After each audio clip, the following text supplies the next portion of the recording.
సద్గురు సాయినాథ్ మహారాజ్ की जय। శ్రీ సద్గురు నిత్యానంద భగవాన్ చరిత్ర మనం గత వారం భగవాన్ కన్హన్ ఘాట్లో వచ్చిన తర్వాత వారు చేసినటువంటి దివ్యమైన లీలలు చెప్పుకుంటూ ఉన్నాం.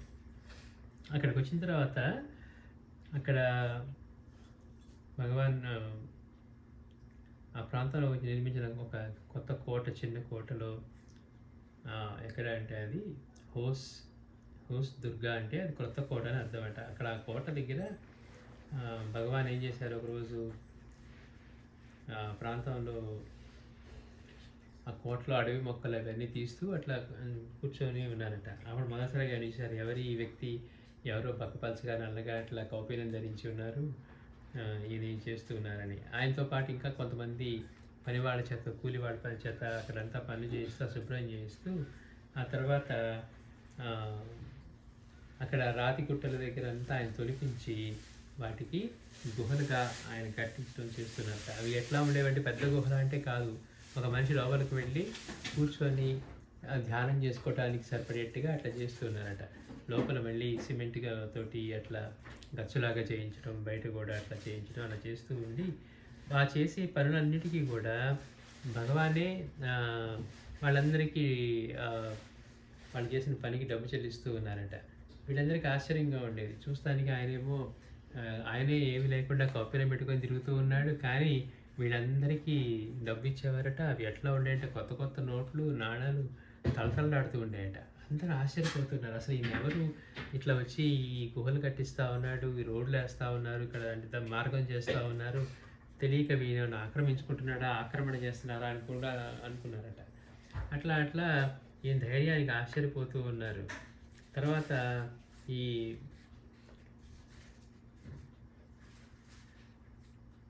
కొంతమంది ప్రభుత్వ అధికారులు వచ్చి అసలు ఎట్లా చెల్లిస్తున్నారు ఇదంతా అని అడిగినప్పుడు భగవాన్ చెప్పారట, అక్కడ ఒక మడుగు ఉంది, ఆ మడుగులో నేను అక్కడికి వెళ్తే సంచి తీసుకొని అందులో ఒక ముసలి ఉంటుంది, ఆ ముసలే ఇస్తుంది నాకు అని చెప్పారట. వాళ్ళంతా కూడా ఇంక పాపం ఏం చేయలేక అట్లా ఉన్నారు. కానీ ఇంకా వీళ్ళకి అక్కడున్న ఈ పోలీస్ డిపార్ట్మెంట్లో వాళ్ళకి స్వామివారిని ఏదో విధంగా వేధించడం, ఆయన విసిగించడం మొదలుపెట్టారనమాట. అయినా కానీ భగవాన్ ఎంతో ఇదిగానే ఉండేవారు. ఒకసారి ఆయన స్టేషన్ తీసుకెళ్ళి అడిగితే భగవాన్ అన్నారట, నేను కౌపీనంలోంచి ఇస్తున్నాను, మీరు కావాలంటే కౌపీనం వదిలి చేసుకొని చూడండి అన్నారు. అనేసరికి వాళ్ళకి అది ఏదో భగవాన్ వీళ్ళని అవమానపరిచారని చెప్పి ఆయన లాకప్లో పడేసి తాళం వేశారట. తాళం వేసి బయటికి రాగానే మళ్ళీ ఆ లాకప్ గది బయటే కూర్చొని భగవాన్ కనిపడారు. మళ్ళీ తీసుకెళ్ళి లోపల పెట్టి తాళం వేశారట. మళ్ళీ బయటకు వచ్చి కూర్చొని కనపడుతున్నారట. ఇంక వీళ్ళకి ఈయన సామాన్యులు కాదని అర్థమైపోయింది. ఇంకా ఏం చేయాలో అంతుపట్టక ఆ జిల్లా కలెక్టర్ గారికి మీద రిపోర్ట్ చేశారు. ఆయన ఈఎం గానే అనే ఒక బ్రిటిషర్ అనమాట. సరే, ఆయనకి ఈయన ఎవరో అండి రోడ్లు తవ్విస్తూ ఉన్నాడు, ఇట్లా గుహలు కట్టిస్తూ ఉన్నాడు ఈ ప్రభుత్వ భూముల్లో, అది ఇది అన్నట్టుగా అట్లా చేస్తే ఆయన కనుక్కుందామని ఆయన గుర్రం మీద వస్తూ తనతో పాటుగా తన ఆల్సేషన్ లాగుని తీసుకొని ఈ గుహలు ఎక్కడైతే చేశారో అక్కడికి వచ్చారట. వచ్చినప్పుడు ముందు ఆ ఆల్సేషన్ లాగు వెళ్ళి అక్కడ వాసన పసిగట్టి ఆ గుహలో భగవాన్ కూర్చొని ఉంటే వెళ్ళి ఆయన కూర్చున్న గుహలో ఆయన పాదాల మీద కూర్చుందట, ప్రశాంతంగా అరవకుండా ఏం చేయకుండా. ఇతను ఆశ్చర్యపోయాడు. అంటే మామూలుగా కొత్త వ్యక్తుల దగ్గర అరిచేవి అసలు భగవాన్ దగ్గర ఎట్లా ఉందంటే మెత్తగా కూర్చొని ఉందట. అయితే ఈయన ఎవరో సామాన్యులు కాదని చెప్పి ఆయన కూడా ఏం చేశారు, కొంచెం బుద్ధి పెట్టి ఆయన వేసుకున్నటువంటి షూస్ బయట విడిచి గుహ బయట భగవాన్ దగ్గరికి వెళ్ళారట. వెళ్ళి భగవాన్తో మాట్లాడినప్పుడు ఆయన 15 నిమిషాల సేపు భగవాన్ చక్కగా వారితో ఇంగ్లీష్లో మాట్లాడారట. చూడండి, ఆశ్చర్యంగా ఉంటుంది, మనకి రాని భాష ఏముంటుంది. అట్లా ఇదంతా ఎందుకు చేస్తున్నారంటే ఇదంతా నా కోసం కాదు, మీరు కావాలంటే తీసుకోవచ్చు అన్నారంట. అంటే ఆయనకి అర్థమైపోయింది, ఇది వీరేదో ఆక్రమణ కోసమో స్వార్థం కోసమో చేస్తున్నది కాదు అని చెప్పి ఆయన అక్కడి నుంచి వెళ్ళిపోతున్నప్పుడు అదే మార్గంలో గవే వీధి అని స్ట్రీట్ అని చెప్పి అట్లా ఒక స్ట్రీట్గా నేమ్ ప్లేట్ లాగా పెట్టి కనపడిందంట. ఆశ్చర్యపోయాడు, ఇందాక వచ్చేప్పుడు ఇది లేదే అని. అంటే అతను ప్రవర్తించిన తీరుకి భగవాన్ అట్లా అలీల చేశారనమాట. తర్వాత ఇతను వెళ్ళి అక్కడ ఉన్న డిపార్ట్మెంట్ వాళ్ళతోటి భగవాన్ని మీరు విసిగించవద్దు, వారికి ఏది కావాలన్నా కానీ మీరు చేయండి అని చెప్పి.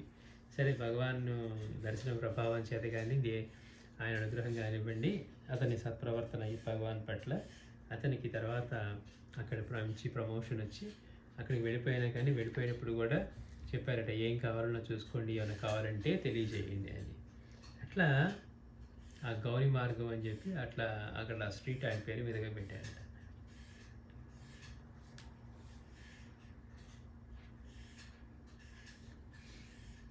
అయితే గమ్మత్ ఏంటంటే భగవాన్ అది కట్టించింది ఆ గుహలు రాబోయే రోజుల్లో ఎవరో సాధకులు స్వాముల వారిలో వచ్చి అక్కడ వాళ్ళు వాళ్ళ సాధన కొనసాగించుకొని వాళ్ళు అటువంటి దానికి ఉపయోగపడతారని చెప్పి నిర్మించారు. అక్కడ ఎన్ని మొత్తం కట్టారంటే 40 గృహలు కట్టారట, ఈ చిన్న చిన్నవన్నీ.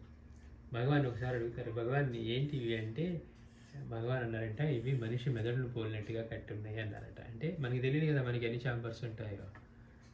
మనం ఆలోచించి ఏదో బ్రెయిన్ ఉంది అనుకుంటాం, ఆ బ్రెయిన్ ఎలా ఉంటుంది, దానిలో ఎన్ని ఛాంబర్స్ ఉంటాయి, బ్రెయిన్ ఎట్లా పనిచేస్తుంది, అసలు బ్రెయిన్లో ఇంత మెమరీ ఎక్కడ ఉంటుంది, ఏవి లేకుండా మళ్ళీ ఎందుకు ఇంత బాధ పెట్టింది, ఇవన్నీ మనకి అర్థం కావు. కానీ భగవాన్ చేసినటువంటి ఆ కన్నన్గఢ్లో గుహలు అట్లా 40 గుహలు మనిషి మెదడును పోలి ఉన్నాయి అని చెప్పి స్వయంగా భగవాన్ చెప్పారట.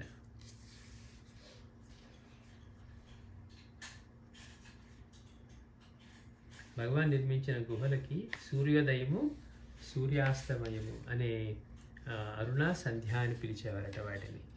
ఆ గుహలకి పగలంతా ఆ గుహల్లోనే తిరుగుతూ ఉండేవారు భగవాన్. గుహల లోపలికి ఆరు మార్గాలు ఉండేవి. 3 ద్వారాలు తూర్పుకి, మరి 3 ద్వారాలు పశ్చిమానికి, అంటే ఈస్ట్ వెస్ట్ వైపుకి ఎదురుగా ఉండేవట. ఎట్లా ఉండేవి, ఒక మనిషి కూర్చుండి ధ్యానం చేసుకోవడానికి వీలుగా ఆ గుహలు ఉండేవి. అంటే పెద్దగా కాకుండా కరెక్ట్గా ఒక మనిషి కూర్చొని చేసుకోవటానికి. అక్కడే ఒక బావి తవ్వారు, ఆ బావి అందరికి నీళ్ళు చేశారు. తర్వాత మళ్ళీ భగవాన్ అక్కడ ఆ బావి మూయించేసి ఆ పక్కన మళ్ళీ ఇంకొక బావిని తవ్వించారట. అదే అందరికీ ఆ నీళ్ళు ఇస్తూ అట్లా ఉండేది. అంటే భగవాన్ స్వయంగా ఆ గుహల్ని ఆయన ఒక ఆర్కిటెక్ట్ లాగా డిజైన్ చేసి అట్లా చేయించారు. అంతే తప్పించి వేరే కట్టడానికి వేరే ఆ కన్స్ట్రక్షన్ వాళ్ళ చేత కానీ లేకపోతే డిజైన్ ఎలా చేయించాలని కాకుండా వారే స్వయంగా తమ స్వహస్తాలతోటి ఇదంతా రాబోయే తరాల కోసం వారు స్వహస్తాలతో చేయించిందనమాట. భగవాన్కి మనం ఎప్పటి నుంచో చెప్పుకుంటున్నట్టుగా వారికి చిన్నపిల్లలంటే ఎంతో ఇష్టం. పిల్లలకి చాక్లెట్లు ఇవ్వటం, చెట్టు పైన కూర్చొని పిల్లలు వచ్చేదని పైనుంచి ఏదో ఆకులు విసిరేస్తే, రాళ్ళు విసిరేస్తే వాళ్ళ దగ్గరికి వచ్చేసరికి అవి చాక్లెట్ లాగాను లేకపోతే క్యాండీగాను మారిపోతూ ఉండేవి, పంచదార పిల్లలుగా ఇట్లా అని మనం చెప్పుకున్నాం. ఈ హరిజన పిల్లలతో కలిసి వాళ్ళతో కలిసి భగవాన్ బాగా ఈ స్విమ్మింగ్ చేయటం ఇవన్నీ చేసేవారట, ఆడుకోవటం, స్విమ్మింగ్ చేయటం అట్లా భగవాన్ దగ్గర అట్లా తిరిగిన చిన్నపిల్లల్లో ఒక అతను పెరిగి పెద్దవాడయ్యి తన తర్వాత ప్రత్యక్షంగా భగవాన్ దగ్గర దర్శించిన లీలలు అవి అన్నీ మనం తమే ప్రత్యక్ష సాక్ష్యం చెప్తూ భగవాన్ అక్కడ ఉన్నప్పుడు ఈ కన్నన్గఢ్ సముద్ర తీరంలో ఉన్నప్పుడు అక్కడ బెస్తవాళ్ళు ఉండేవాళ్ళట. వాళ్ళలో పోక్లాన్ ఒక అతను ఉండేవాడు. అతను భగవాన్ పట్ల బాగా భక్తి శ్రద్ధలు కలిగి రోజు భగవానికి సేవ చేసుకుంటూ ఇంటి నుంచి భగవానికి భోజనం తెచ్చేవాడట. ఈ జాదన్ వాళ్ళు, అతని పేరు పోక్లాన్. అతను రోజు తీసుకురావటం వానికి సమర్పిస్తూ ఇది ఆయన నిత్యకృత్యం. అయితే తర్వాత భగవాన్ ఆయన స్వయంగా తింటాం మానేశారట. ఈయనే చక్కగా కలిపి ముద్దలు చేసి ఆయన నోటికి అందిస్తే తినేవారట. అంటే అంత చక్కగా సేవ చేసుకుంటూ ఉండేవారు. చేసుకున్న తర్వాత మళ్ళీ ఆ సముద్రం మీదకి చేపల కోసం ఇట్లా వెళ్తూ ఉండేవారట. ఒకసారి భయంకరమైన వాళ్ళు వెళ్ళిన తర్వాత భయంకరమైన వాతావరణం మారిపోయి మధ్యలో చిక్కుకుపోయి ఇక తను తన బిడ్డ ఇద్దరు ఇక ప్రాణాలు పోతాయన్న స్థితిలో, అంటే ఇక పడవ మునిగిపోతున్నాయన్న స్థితిలో అప్పుడు నిత్యానంద భగవాన్ని ప్రార్థన చేశారట. అక్కడి నుంచి సముద్రం మధ్యలో చేసి శ్రోతపై పడిపోయారట. కానీ పడిపోతున్నప్పుడు వాళ్ళకి ఏదో ఎవరో సహాయానికి వచ్చారని తెలుస్తూ ఉంది. ఒడ్డుకు వచ్చిన తర్వాత మెలకు వచ్చి చూస్తే అక్కడ భగవాన్ నిలబడి ఉన్నారట. అట్లా వాళ్ళని ఒడ్డుని చేర్చి తర్వాత అట్లాగే అంత పెద్ద తీవ్ర గాలివాన్లోనూ అంత ప్రమాదంలోనూ వీడు పట్టుకున్న చేపలు ఆ బుట్టలోని అట్లానే ఉన్నట్టు. అంటే వాళ్ళు బ్రతకటమే కష్టం. అట్లాంటిది భగవాన్ వాళ్ళని రక్షించారు. వాళ్ళతో పాటు వాళ్ళు పాపం కష్టపడి పెట్టుకునే చేపలు కూడా వాళ్ళకి జారిపోనీయకుండా అట్లానే ఆ పడవలో, ఆ బుట్టలో ఉన్నాయంట. వీళ్ళెంతో సంతోషపడిపోయారు. అలానే భగవాన్ దగ్గర ఇంకొకతను దేవరాజు పాయ్ అని అతను కూడా భగవాన్ని బాగా భక్తి శ్రద్ధలతో ఆరాధిస్తూ ఉండేవాడట. ఈ ఈ పోక్లాన్ లాగే అతను కూడా రోజు భగవాన్కి నిత్యం భోజనం తీసుకొని వచ్చి సేవ చేస్తూ ఉండేవాడట. ఎట్లా అంటే భగవాన్ కూడా అతన్ని బాగా ప్రత్యేకంగా చూడటం, అంటే అతని యొక్క సేవ వల్ల ఎక్కడన్నా ఏదైనా కార్యక్రమానికి వెళ్ళాలంటే ఆయన తమ ప్రతినిధిగా పంపించేవారట భగవాన్.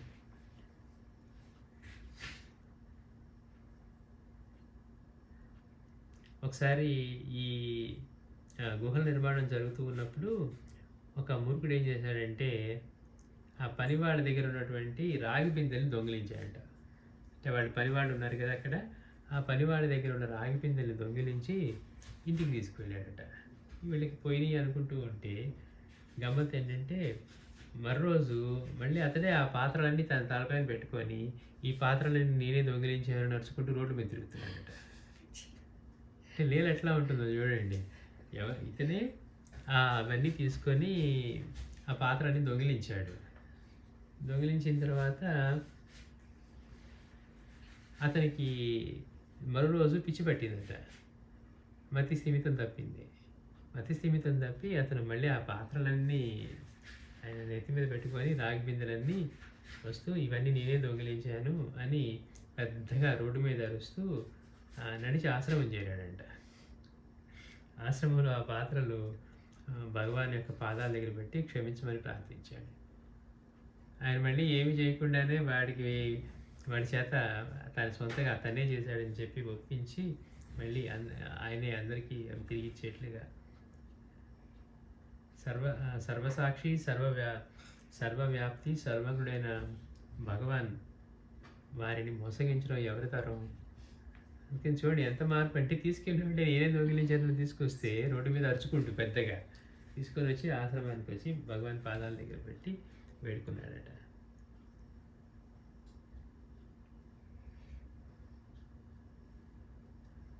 అలాగే భగవాన్ అక్కడ ఉన్నప్పుడే ఇంకో భక్తుడు చందన్ అనే అతను తన అనుభవం చెప్తూ ఉన్నాడు. ఒకరోజు భగవాన్ అన్నారట ఆ ప్రాంతంలోని పిల్లలకు విందు ఏర్పాటు చేద్దాం అన్నారట. చూడండి ఎట్లా ఉంటుందో వారికి ప్రీతికరమైనవి. అంటే అక్కడ ఉన్న హరిజన పిల్లలు, చిన్నపిల్లలు, ఈ బీదవాళ్ళు పాపం వాళ్ళందరికీ కూడా రాకడి బాబాని తీసుకున్నా వీళ్ళందరినీ తీసుకున్నా కూడా అట్లానే చేసేవారు. ఈయన కూడా రేపు విందు ఏర్పాటు చేద్దామని చెప్పి పిల్లలకి విందు ఏర్పాటు చేయండి అని చెప్పి భగవాన్ అన్నారట. అనగానే దానికి అందరూ ఆ ప్రయత్నాలు ప్రారంభించారు. ఒక 4 స్త్రీలను నియమించారట. అంటే వాటిని అంటే వంట చేయడానికి కానివ్వండి వీటన్నిటికీ. దానికోసం 4 బస్తాలు బియ్యం బాగు చేయడానికి నియమించారు ఆ 4గురిని చేసి వండటానికి. సరే ఆ 4 కూడా పనిచేస్తూ ఉన్నారు. తర్వాత 4 కోతాల నిండా కొంత బియ్యాన్ని తమ స్వంతానికి తీసుకొని వాళ్ళు ఏం చేశారు చూడండి ఆశ ఎలా ఉంటుందో. పిల్లల కోసం అని వాళ్ళు ఏర్పాట్లు చేస్తూ ఉండి వీళ్ళకి పని చేయమని ఇస్తే బియ్యాన్ని బాగు చేయమని వాళ్ళు తెలియకుండా అక్కడ ఎవరు లేనప్పుడు 4 కోతాల బియ్యం తీసుకొని కొంత భాగాన్ని ఆ పక్కన ట్రావెలర్స్ బంగ్లా ఉంటే ఆ ట్రావెలర్స్ బంగ్లా బాత్రూంలో దాచారట. వాళ్ళకి ఇంకెవరికి తెలియదు అనుకుంటూ ఉన్నారు. వచ్చిన తర్వాత సడన్గా అక్కడ కూర్చున్నటువంటి భగవాన్ ఒక్కసారిగా లేచి ట్రావెలర్స్ బంగ్లాకి వెళ్ళారట. వీళ్ళకి అర్థం కాల ఎందుకు వచ్చారండి. వీళ్ళు అక్కడికి వెళ్ళి చూసి వీళ్ళు కూడా ఫాలో అయ్యి వెళ్ళి చూస్తే అక్కడ ఈ బాత్రూంలో 4 బ్యాగులు రైస్ దాచిపెట్టారంటే వీళ్ళు కొంత కొట్టేసి తీసుకువెళ్ళాలని. అంటే మనం బాబా చేతిలో చూస్తాం. ఆయన చక్కగా బాబా సాయినాథుడు ఆ గోధుమలంతా విసిరి పిండి ఇచ్చి చల్లమంటే ఈయనేదో తెలియక పిచ్చిగా చల్లమంటారని చెప్పి ముందు కొంతమంది తీసుకొని ఇంటికి వెళ్ళారంట. మళ్ళీ వాళ్ళని పిలిపించేది మొత్తం చల్లించారట. అంటే ఈ మసూచి దేవతలు వాటికి ఇవి పొట్టం పెట్టుకోవాలని చూస్తున్నాయి. మనుషుల బదులు ప్రాణాల బదులు ఇది పిండిని తీసుకెళ్ళమని చెప్తే వీళ్ళేమో బాబా పిండి ఏం చేసుకోవాలి తెలియక మొత్తం చల్లమరుంటున్నారని చెప్పి అట్లా తీసుకువెళ్ళారు. ఇక్కడేమో వీళ్ళు ఇలా బియ్యం తీసుకువెళ్ళి దాచిపెడితే పిల్లల కోసమని ఏర్పాటు చేసిన వాటిలో భగవాన్ వాళ్ళని ఎట్లా పట్టించారంటే ఏం చెప్పకుండా డైరెక్ట్గా అక్కడికి వెళ్ళారట. ఆయనతో పాటు వెళ్ళేటోడికి అక్కడ బస్తాలు కనపడేసరికి పాపం ఈ ఆడవాళ్ళు చేసిన పని తెలిసిపోయి వాళ్ళు దిగ్భ్రాంతి చెందారు. అసలు తాము దొంగిలించిన మూటలు ఎక్కడ దాచింది, ఎక్కడికి ఎక్కడికో వెళ్ళిపోయిన భగవానికి ఎలా తెలిసింది, డైరెక్ట్గా అక్కడికే ఎట్లా వచ్చారు అని. అంటే ఆయన సర్వజ్ఞుడు, ఆయన్ని దాటి ఏమీ చేయలేము అనే విషయం మనకి తెలియకపోవటం వల్ల, అంటే మనిషి అవకాశం వస్తే ఏదో ఒకటి అట్లా తీసుకెళ్ళి దాచిపెట్టుకుందామని అనుకుంటూ ఉంటారు.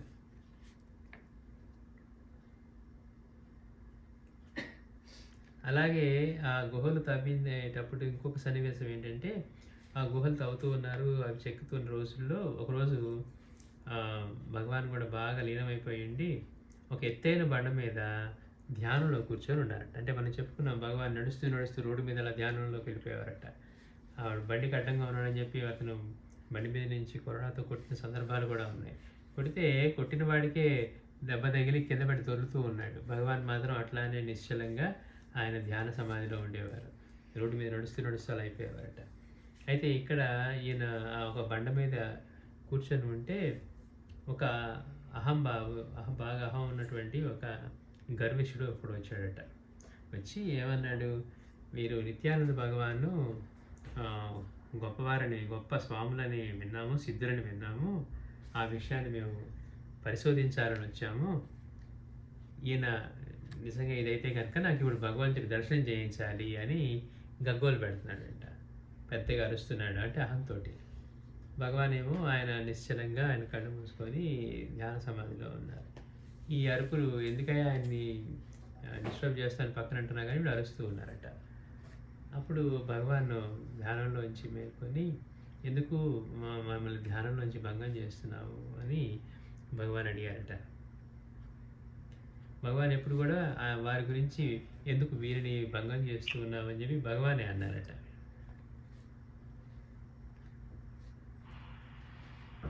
వీరిని ప్రశాంతంగా విశ్రాంతి తీసుకొని కదా అని అడిగితే అతను మాత్రం వాటిని ఏమి లక్ష్య పెట్టకుండా, అంటే ఇంకా నిష్కారణంగా మళ్ళీ కోపంతో భగవాన్ మీద అరుస్తూ ఉన్నాడంట, నిందిస్తూ ఉన్నాడు. సరే స్వామివారు ఏం చేశారు, ఆ దుర్మార్గుడు అరిచేవాడి దగ్గర గొడుగు ఉందట. ఆ గొడుగు లాక్కొని దాని గొడుగు చివర ఇది ఉంటుంది కదా కొనలాగా, దాంతో కాళ్ళు వేళ్ళ మధ్యలో గుచ్చారట అతని పాదానికి.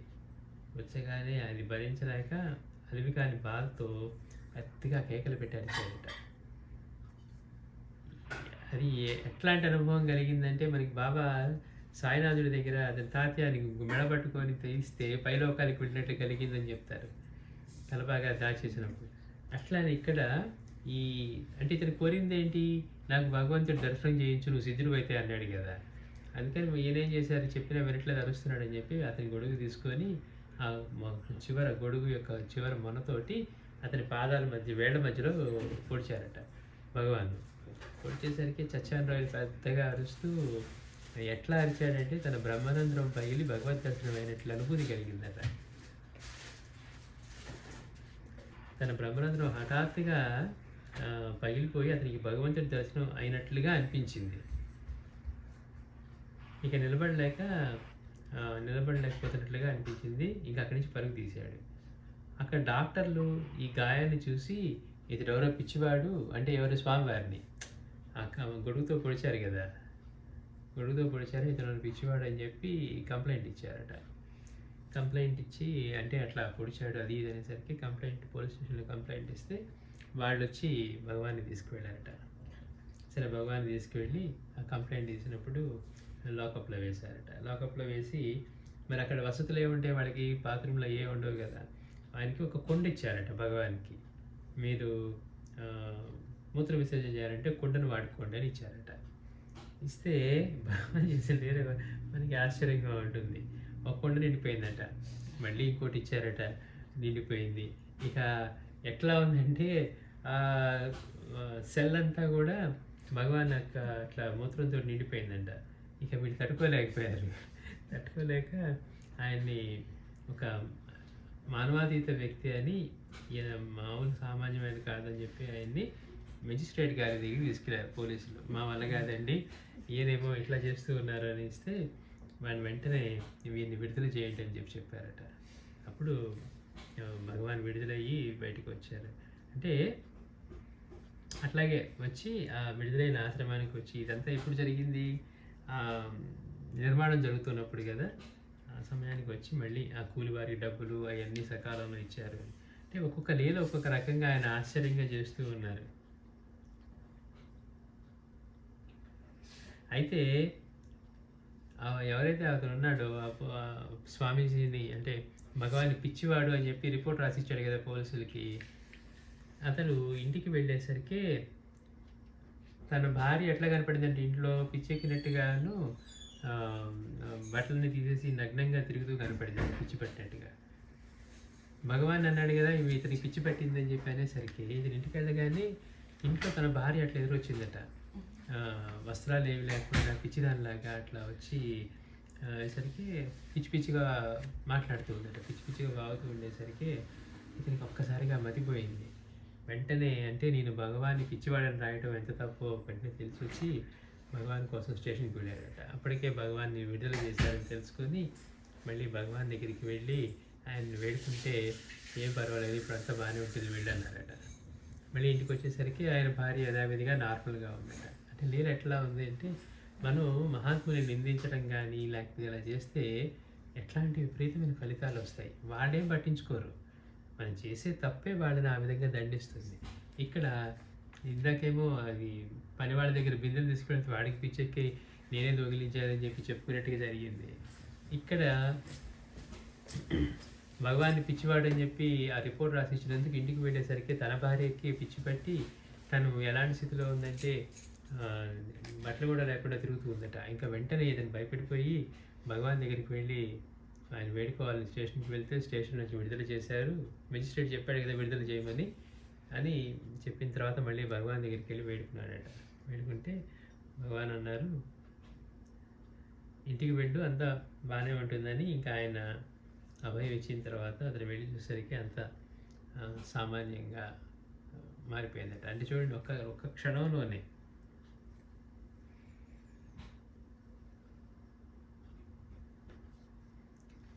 భగవాన్ ఈ గుహలు నిర్మించిన రోజుల్లోనే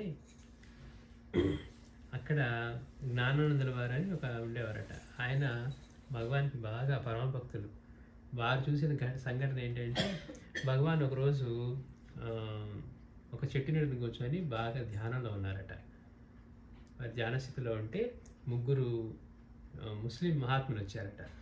ముస్లిం మహాత్ములు వచ్చి వారి దగ్గర చేతులు జోడించి నిలబడి ఉన్నారట. కొంతసేపటికి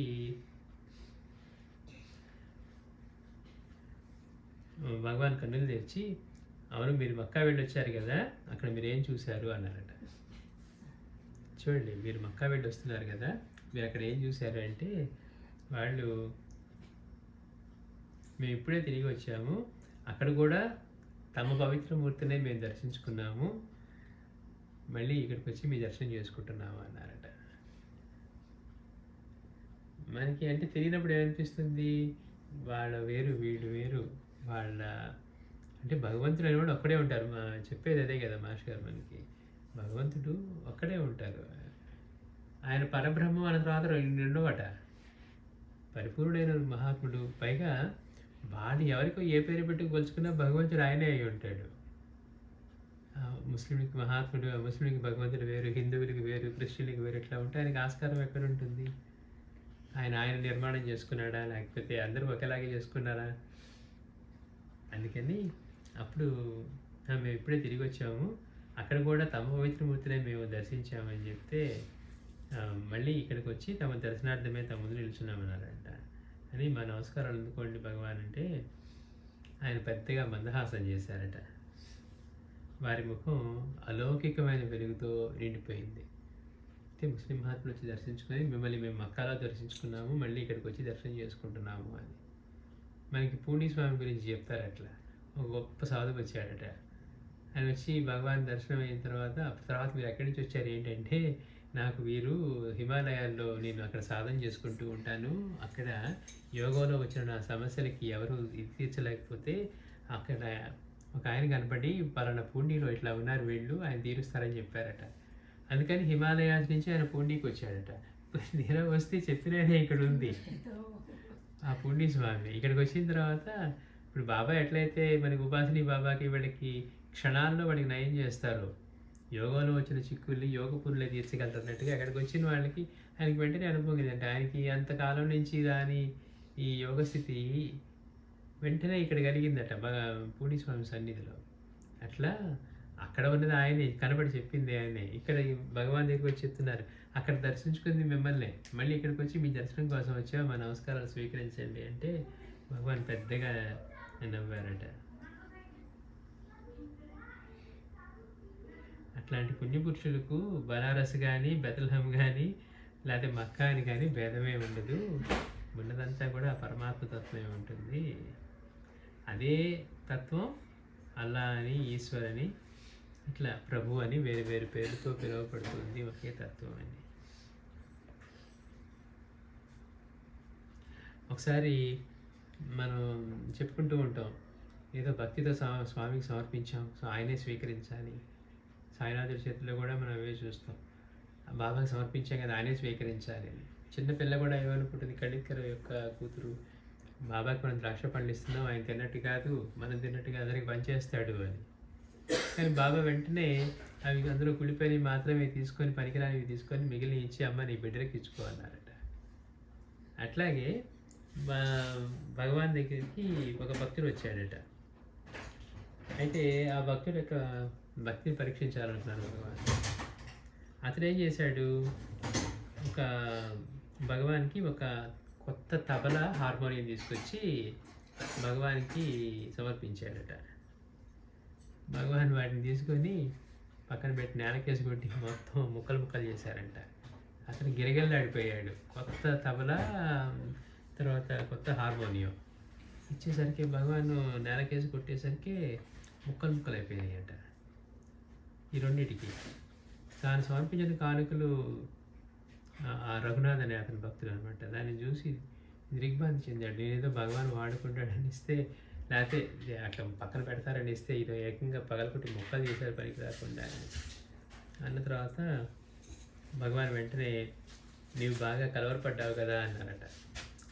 సమర్పణ భావం అంటే ఇచ్చిన తర్వాత ఆయనది, ఇస్తున్నప్పుడు కూడా ఆయనది అయింది ఆయనకి ఇస్తున్నాం అనే భావమే ఉండాలట. ఆయన మనకి ఇవ్వబట్టే కదా మనకి ఇవ్వగలిగే స్థితి ఉందని. ఇస్తున్నప్పుడు కూడా, ఇచ్చిన తర్వాత కూడా, సమర్పించిన తర్వాత ఆయనది, బాబా నేను తెచ్చాను మీరు ఇలా వాడండి అని చెప్పామనుకోండి.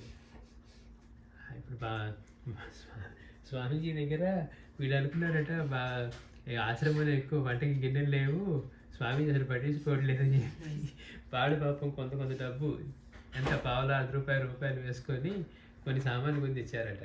అసలు పట్టించుకొని స్వామీజీకి అవన్నీ ఎందుకు, ఆయన కావాలంటే అవన్నీ ఎందుకు. సరే ఎవరన్నా వచ్చి అడిగితే మొత్తం ఇచ్చేసేవాడంట. అతను ఒక శంకుతో వచ్చేవాడని, ఒక సాధువు వచ్చేవాడని చెప్పుకున్నాం. ఏం చూసినా స్వామీజీ ఈ గంట ఉంటే బాగుంటుంది, ఈ శంకు ఉంటే బాగుంటుంది, నాకు ఖర్చు చెప్పని ఉండదు, గిన్నె ఏది పడితే అది. ఈ స్వామీజీ ఏమన్నీ ఇచ్చేసి హాయిగా మనకి గొడవ వదిలిపోయింది పని లేకుండా అని. అట్లాగా అంటే సమర్పించిన తర్వాత మంది అనేది ఉండకూడదు. వీడు అనుకుంటారు, అయ్యో మన స్వామీజీ కొనుక్కోలేరని మనం కొనిపెట్టినట్టుగా ఉంటే ఆయన ఇచ్చేస్తున్నాడు అనుకుంటున్నాం. ఇక్కడ భగవాన్ దగ్గరికి వచ్చిన తర్వాత కూడా అంటే మనం సమర్పించేటప్పుడు, సమర్పించిన తరువాత ఆయన తీసుకుంటారా, విసిరేస్తారా, పగలగొడతారా, దాన్ని ఏం చేస్తాడనేది ఆయన ఇష్టం. సమర్పణతో అయిపోయింది, అది ఆయనది. సమర్పించిన తర్వాత కూడా మన భావమే ఉండి మనం దాని గురించి మాట్లాడితే అది ఇంకా మనదేనని భావం, మనం సమర్పించినట్టే అవుతుంది అన్నారు. లేదా సమర్పించిన దాని గురించి మాట్లాడితే చౌర్యం చేసినట్టు అవుతుంది అన్నారు. ఇస్తానన్నది ఇవ్వకపోయినా ఇచ్చింది ఇంకా నాదే అని అనుకుంటూ ఉన్నారు. అందుకని సమర్పించిన తర్వాత దాని గురించి మాట్లాడకూడదు. అంటే మాట్లాడకూడదంటే ఎట్లా, నువ్వు దాన్ని అలా వాడాలి, నువ్వు దీన్ని ఇట్లా వాడాలి. అందుకని భగవాన్ పరీక్ష చేయాలనుకున్నారు. ఇప్పుడు మనకి బాబా దగ్గరికి వచ్చి చూస్తే వీళ్ళు దీక్షిత్ కానీ వీళ్ళు వచ్చినప్పుడు ఒక ట్రంక్ పెట్టి డబ్బులు తీసుకుని ఇస్తే మొత్తం పంచేశారట. మొహంలో ఇంత మాత్రం కూడా మార్పు లేదట. సంతోషంగా బాబా ఇవన్నీ నీవి పంచేయన్నారట. బాబా సమర్పించారు, మీరు ఏం కావాలంటే అది చేసుకోండి అన్నారట. మొత్తం అక్కడ వాళ్ళకి అందరికీ అట్లా ట్రంక్ పెట్టి డబ్బులు పంచేశారట. ఏ మాత్రం లేదు. ఇచ్చే ముందు ఎలా ఉన్నాడో ఇచ్చిన తర్వాత, పంచిన తర్వాత కూడా ఇంత మాత్రం మార్పు లేదు. అది సమర్పణ భావం. ఇక ఆయనది. ఆయన ఏం చేసుకుంటారు? కష్టపడి తెచ్చామా లేదా అనేది మనకు ఉంటుంది. ఇక్కడ ఎప్పుడైతే ఇతను కలవరపడ్డాడో వెంటనే భగవాన్ అంటున్నాడు, "నువ్వు బాగా కలవరపడ్డావు కదా" అని ఈ రఘునాథుడు అడిగారట. అని తర్వాత పగిలిన ముక్కలన్నిటిని పోగు చేసి తగలబెట్టారట. పగలగొట్టడం ఒక ఎత్తు, అంటే ఆయన ఏం చేస్తారో ఆయనకే తెలుసు. పగలగొట్టి అంత సంగీతమే కావాలంటే ఏమన్నారు, "నీ చెవి తెచ్చి నాకు ఇక్కడ బొడ్డు దగ్గర పెట్టి విను" అన్నారట. ఒక భక్తుడికి సంగీతం పిచ్చింది. వచ్చినప్పుడు భగవాన్ అన్నారు, "ఇదిగో నీకు అంతగా వినాలంటే ఇక్కడ రా" అని పెట్టి అన్నారట. ఆయనకి ఏదో అద్భుతమైన సంగీతం వాయిద్యాలతో సహా వినపడుతుందట. అట్లా ఇక్కడ ఇవన్నీ మూట కట్టించిన తర్వాత మొత్తం తగలబెట్టించారంట. తగలబెట్టించి ఆ బూడిదని తీసి మళ్ళీ ఒక గుడ్డలో కట్టి ఆశ్రమం నుండి ఒక చోట పక్కన పెట్టించారట. అంటే మనం తెలుసుకోవాల్సింది, మనం సమర్పించిన తర్వాత మనది అనే భావం ఉండకూడదు. ఏదైనా కానీ, నైవేద్యమైనా కానివ్వండి, ఒక వస్తువైనా ఉంది. అందుకే బాబా అంటాడు, ప్రసాదం అంటూ మళ్ళీ వాడిది వీడిది అంటావేంటి, నాకు బాబా నాకు వాడితో పాడుతూ అందుకని నేను తిన్నానట. ప్రసాదం తీసుకున్నావా అన్నారు బాబా, వాడి తెచ్చింది తీసుకున్నావా అన్న. ప్రసాదం అంటే ఆ పదార్థం ఎప్పుడైతే నీకు సమర్పించారో అది ప్రసాదం అయిపోయింది, అది ఆయనది. కానీ వీడేమంటాడు, వాడికి నాకు పడదు కాబట్టి నేను తిన్నంటున్నాడు. మళ్ళీ ప్రసాదం అంటున్నావు, మళ్ళీ వాడిది వీడిది అంటున్నావు. మరి భగవంతుడి కదా ప్రసాదం అంటే. అట్లాగే జరిగిన కొద్ది రోజులకి ఆ కనహన్ గడ్డలో కలరా వ్యాపించింది. కలరా వస్తే అప్పుడు భగవాన్ ఏం చేసేవారట, ఈ వ్యాధి సోకినటువంటి ఆ ప్రదేశాల్లో రక్షణ కొరకై వస్తే ఎవరన్నా వచ్చినా, జనాలు వచ్చినా కానీ వాళ్ళకి ఆ కాల్ చేసిన బూడిద, అదే ఊదిలాగా అది తీసి అది ఇచ్చేవారట. అది చల్లమని, అది పెట్టుకొని వాడమని. అంటే బాబా ఎట్లయితే వాళ్ళకి పిండి విసిరేట్టు చేశారో, ఇక్కడ ఈయన ఏం చేశారు, ఆ కాల్చినటువంటి వీటికి బూడితోటి విభూదిలాగా ఇచ్చి దాంతో ఇవి నయం చేసేవారట. అంటే ఇట్లాంటి అర్థం కానీ అసాధారణ లీలలు, వస్తువులు పగలగొట్టి బూడించేసి ఆ బూడితో ఇచ్చారు.